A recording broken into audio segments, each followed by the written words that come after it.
Hoy estamos analizando este tema, Cuba asfixiada, el bloqueo de Estados Unidos y la guerra del petróleo. Me acompañan dos cubanos, activistas políticos, artista visual, el escritor y divulgador cubano, que es Julio Lorente, y también José Rolando Cáceres Soto, expreso político cubano y vocero de la Casa Cuba Os Miami. Antes de la pausa estuvo contando el señor José Rolando detalles que de verdad a mí no me gusta escuchar. Yo viví una mínima parte de lo que vivió Cáceres dentro de la isla, y de verdad que esas cosas a mí personalmente me afectan. Y como estamos analizando el tema de Cuba, quiero seguir conversando con Julio Lorente, y es que Julio, Carlos Fernández de Cosío es un diplomático, la figura del MINRES en estas conferencias de prensa, y estuvo diciendo recientemente, hace apenas unas horas, que no estamos listos para discutir nuestro sistema constitucional, así como suponemos que Estados Unidos, según él, no está listo para discutir un sistema constitucional. El sistema político ni su realidad económica. Esto lo está diciendo este personaje, que Estados Unidos no está listo para eso. Y este vicecanciller estaba también acotando, y es una entrevista que estuve viendo en CNN, que ambos países aún no han establecido un diálogo bilateral. Eso lo dice el régimen. Sin embargo, la administración está diciendo que ya están en conversaciones. Aunque sí ha habido algunos temas a tocar, lo mismo de siempre, que si el tema migratorio y el tema contra el narcotráfico en la región. ¿A quién creerles? Bueno, yo no le creo al régimen, pero te tengo que hacer la pregunta: ¿a quién creerle realmente, si hay conversaciones o si no hay conversaciones? Porque fíjate que antes que me respondan, quiero acotar otro punto de vista y otra idea en la propia pregunta, abundar. En las conversaciones y en el acercamiento que existió ya con la administración de Barack Obama, estuvo el hijo de Raúl Castro y los demás personajes estos de la cúpula que están por debajo de los dueños del país, nunca se enteraron. Yo creo que lo primero que vimos fue cuando murió Nelson Mandela, y en el funeral allá en Sudáfrica, Obama le dio la mano a Raúl Castro, lo saludó, y después vino públicamente que habían conversaciones. Dame tu punto de vista. No, por supuesto que están conversando. Lo que pasa es que es este juego ambivalente del poder en que a la opinión pública damos una imagen de monolítica, de resistencia, de integralidad del sistema, pero por debajo del telón mostramos y buscamos garantías para nosotros iniciar un proceso de escape. Lo que pasa es que el régimen cubano todavía en su cúpula sigue siendo bastante integrado. Es decir, Raúl Castro no ha muerto, tiene un simbolismo y un peso estructural enorme, y tiene todavía la capacidad de manejar los hilos del sistema con bastante naturalidad. Porque digo, es un sistema totalitario personalista en el que muere el hermano y él queda todavía con los hilos del poder. Y tiene esa capacidad de poder de presentar una imagen pública supuestamente intransigente y estar negociando. Eso es completamente posible. Y creo que sí, que el contacto se está dando, se están buscando medios en los que ellos puedan, por supuesto, salvar sus garantías, primero de vida y luego de un exilio en que puedan disfrutar de toda la fortuna que han robado. Hay que ver también los términos en la que la administración Trump, que más que negociación yo digo que es imposición de un sistema de escape político, porque negociación no hay. Sabemos que Trump presiona para imponer y para mostrarle al mundo resultados. Eso es así, es su manera de hacer las cosas políticamente. Hay que ver en qué términos irá a parar esto, ¿no? Pero yo creo que sí, que hay un contacto y es evidente, ¿no? Por eso la cúpula, de la cara al público, ha quedado tan mal, ¿no? Y ha dejado entrever que sí, que hay contacto, que hay conversaciones. Y lo que pasa es que esto sucede en un tiempo también histórico en que esa información es accesible. Ya Cuba no es hermética, ya el régimen no controla el discurso, sino que tiene que alinearse a él, ¿no? Y es por eso que vemos esta manera tan chapucera de poder lidiar con esta crisis que es terminal, digo yo. Pero lo interesante es que, por ejemplo, la Casa Blanca estuvo acusando directamente a presidente inconstitucional, porque sabemos que se robó las elecciones. Me estoy refiriendo a Nicolás Maduro. Existe en el Tribunal de Nueva York cargos en su contra por narcotráfico, narcoterrorismo.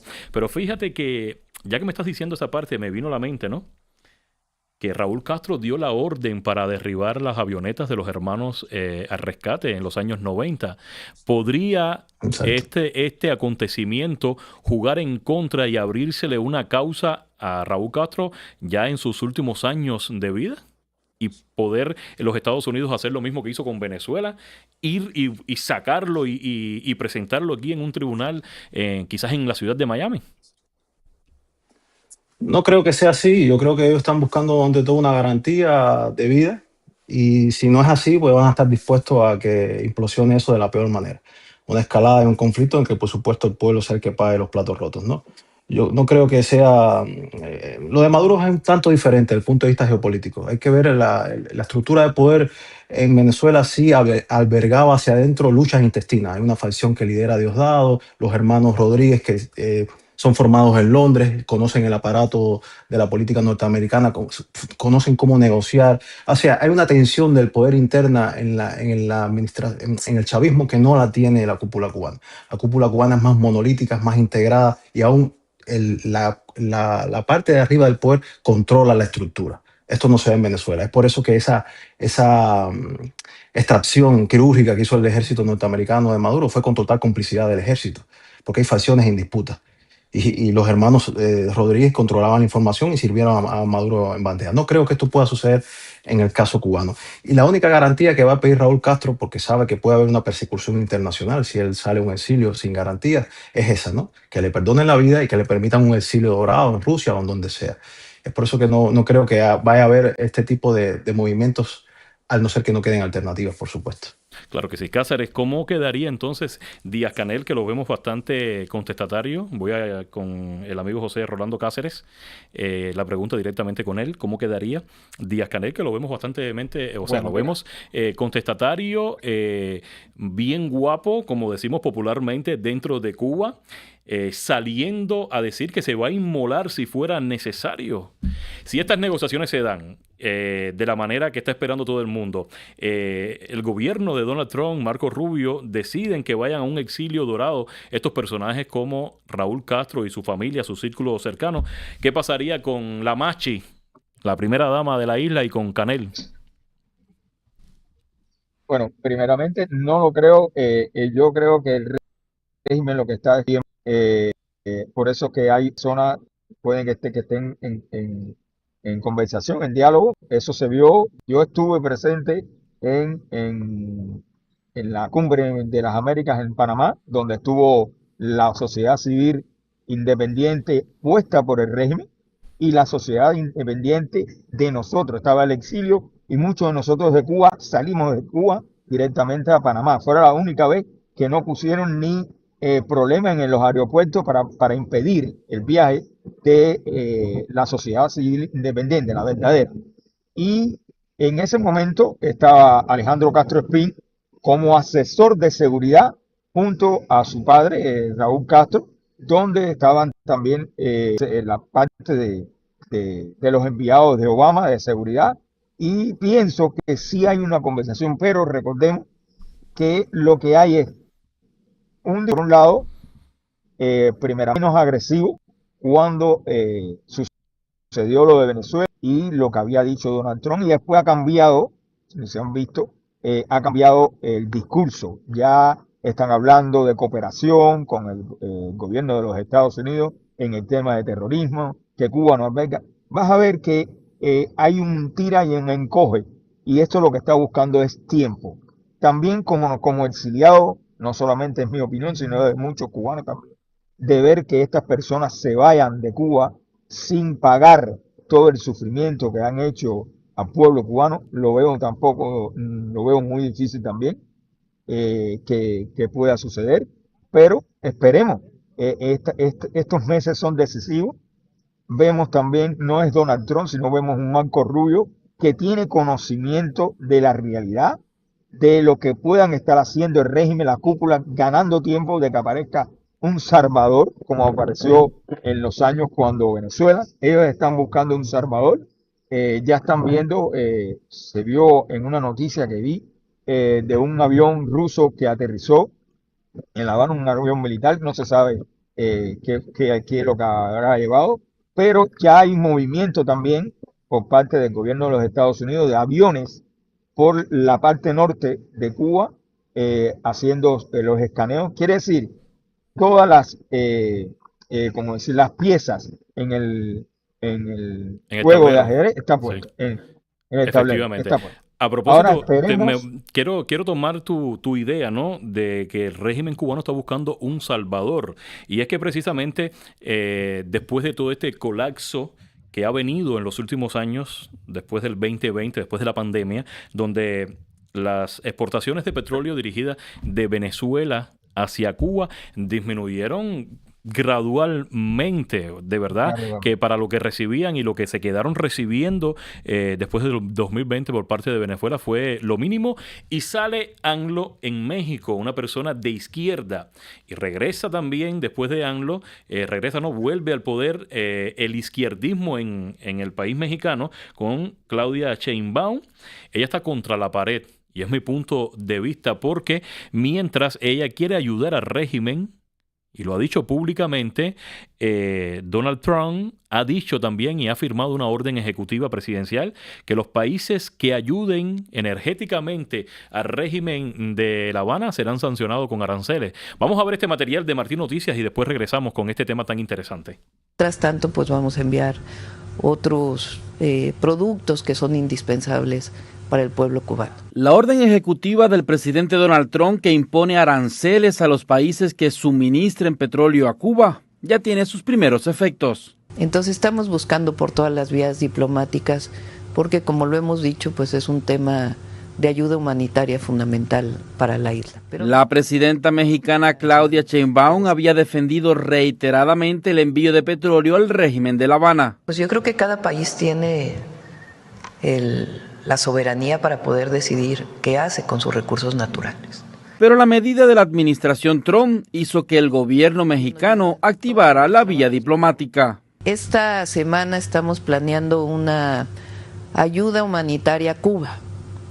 Es una ayuda que va a hacer la Secretaría de Marina, de Alimentación y otros productos en lo que resolvemos de manera diplomática todo lo que tenga que ver con el envío de petróleo por razones humanitarias.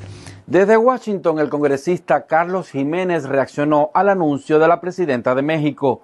No entendemos el afán de seguir ayudando a la dictadura asesina y cruel que pisotea al pueblo de Cuba, escribió en X.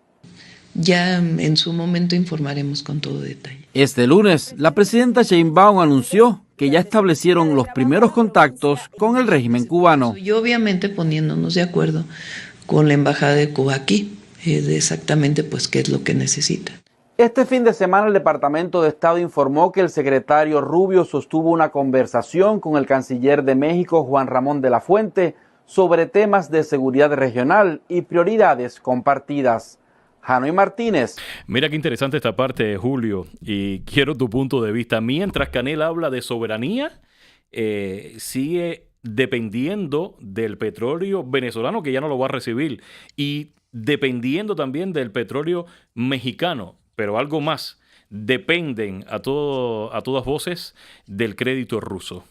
Es de verdad un circo el sistema cubano. Tu punto de vista. Efectivamente, no se puede hablar de soberanía sin la más mínima capacidad de autogestión. O sea, si usted no es capaz de producir alimentos, si usted no es capaz de producir equilibrios sociales, energía, prosperidad, si usted no puede sustentar su propio sistema de gobierno, su propio comunismo, es insostenible, no puede hablar de soberanía. No puede hablar de soberanía tampoco porque de la propia década, en el año 60, ya usted le había entregado de manera no oficial el país a la Unión Soviética con la visita de Anastas Mikoyan, que venía con orden del aparato soviético de tener a Cuba o de transformar a Cuba en un satélite. Ya, y desde ese año perdimos la soberanía, siempre estuvimos a disposición de Moscú para ser utilizado como una plataforma de desestabilización regional, de impulso, hablamos del terrorismo ahorita, ¿no? El Departamento América con Manuel Piñeiro Barbarroja exportando la revolución, levantando focos guerrilleros en todo el hemisferio. Es una historia que está bien documentada, no es teoría de la conspiración ni es especulación de ningún tipo, son pruebas de que la única utilidad que ha tenido ese régimen ha sido ser cómplice del comunismo internacional, ser cómplice de todo lo malo que pueda haber pasado en el hemisferio y de ser la plataforma de la izquierda internacional, teniendo un doble rol, siendo un símbolo de esa izquierda a niveles de discurso, socialismo, y siendo por debajo una realidad efectiva de la desestabilización estructural, interviniendo en elecciones, enviando terroristas, desestabilizando de todo punto de vista la soberanía y violando las soberanías además ajenas de las naciones hispanoamericanas, ¿no? Ricardo Pascoe es embajador de México en La Habana y recientemente estuvo dando declaraciones acerca de esta jugada y de lo que pretende México y lo que ha tenido que hacer México para no buscarse problema con su vecino más cercano, que es los Estados Unidos. Vamos a ver. México sí dejó de enviar petróleo a Cuba. Y esto es relevante porque quiere decir que el aislamiento del régimen cubano se agudiza en este momento de una manera sumamente grave. La falta de combustible en la isla ya está siendo una crisis humanitaria, social y política de la mayor envergadura, del colapso del régimen cubano, como nunca se había visto, y que tiene a la zona de América Latina y ciertamente Estados Unidos al exilio cubano, Miami, todos a la expectativa. El proceso de descomposición del régimen viene de tiempo atrás. En el 2016, Raúl Castro acordó con Obama una apertura y un acuerdo de apertura económica sin necesariamente una reforma política, por lo menos en lo inmediato. A mí me pareció que era un acuerdo absolutamente favorable hacia Cuba, porque permitía empezar a replantear el modelo económico, que es urgente, era urgente y es urgente, pero sin la presión de una reforma política inmediata. Esto quería decir que la élite cubana, la élite gobernante cubana podría permanecer en su lugar, pero bajo nuevas reglas económicas. Óyeme, muy interesante. Yo rápidamente tengo un minuto para Rolando Cáceres. Rolando, escúchame bien, porque tengo que recordártelo y de verdad, y es bueno en democracia tener puntos de vista distintos. Usted y yo, y se lo quiero contar a mi audiencia, tuvimos un roce en las redes sociales porque yo siempre menciono el 11 de julio. También lo menciono porque yo fui parte de ese 11 de julio, de verdad. Y tú me decías en su momento... antes del 11 de julio también existieron fechas significativas, pero la realidad es que para el pueblo en general, el 11 de julio marcó un antes y un después. Estamos en los minutos finales y no quiero que te extiendas porque tengo una pregunta preparada para ya cerrar con Julio también. Y quiero saber si tu punto de vista es igual al mío o... sigues discrepando. Después del 11 de julio hubo ese despertar que ha llevado al traste a todo lo que está ocurriendo y hemos visto desde los presos políticos, desde la represión hasta el colapso energético. Definitivamente, definitivamente después del 11 de julio ya está el miedo del cubano, la forma de protestar ha cambiado. Como te decía, hubieron fechas anteriores mucho antes del 11 de julio, nada como lo que esto después del 11 de julio. Las personas, incluso he hecho periodismo en la calle en Cuba y lo que vi el material que pusiste de Radio y Televisión Martí, ya las personas ya no tienen el miedo de exponer y decir las necesidades. Y después del 11 de julio, recordemos que es que el país, el pueblo salió por las necesidades, los problemas que había traído el COVID, las personas que estaban muriendo. Quiere decir que ya el aparato represivo que habían instaurado desde los años del 59, del triunfo de la revolución, ha ido degradándose, las personas han perdido el miedo ya y esto es lo que ha pasado. Yo creo que un 11 de julio en estos momentos, con la situación de los Estados Unidos, sería el factor detonante para que cayera la dictadura. Bueno, yo siempre he dicho que el 11 de julio ha sido el principio del fin. Yo lo catalogué porque estuve en las calles y vi mucha gente como las que vimos en ese material al inicio del programa, hablando y quitándose la camisa del miedo. De hecho, esa frase la dijo una anciana en La Habana y ha sido histórica. Tenemos un corresponsal aquí en Miami que trabaja directamente para nosotros, es Pablo Sotolongo, pertenece a la familia de Latinísima y estuvo conversando con un cubano en Miami precisamente sobre estos acontecimientos que estamos viviendo dentro de la isla. Después regreso con Julio para ir cerrando el debate. Un saludo, Luis. Saludos, Pablo. Todo bien, todo gracias. Bien, todo bien. Sí. Luis, he estado viendo y he estado siguiendo y he sido parte del movimiento que hay en Cuba a partir de la situación actual. ¿Qué te parece lo que está sucediendo, tanto desde el punto de vista personal como la apreciación como buen cristiano que sé que eres, verdad? Sí, claro. Sí.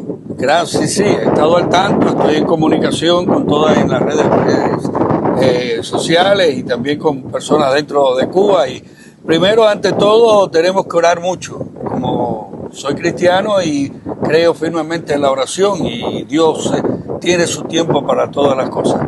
En el plano personal, pues creo que estamos en un momento clave para nuestro país.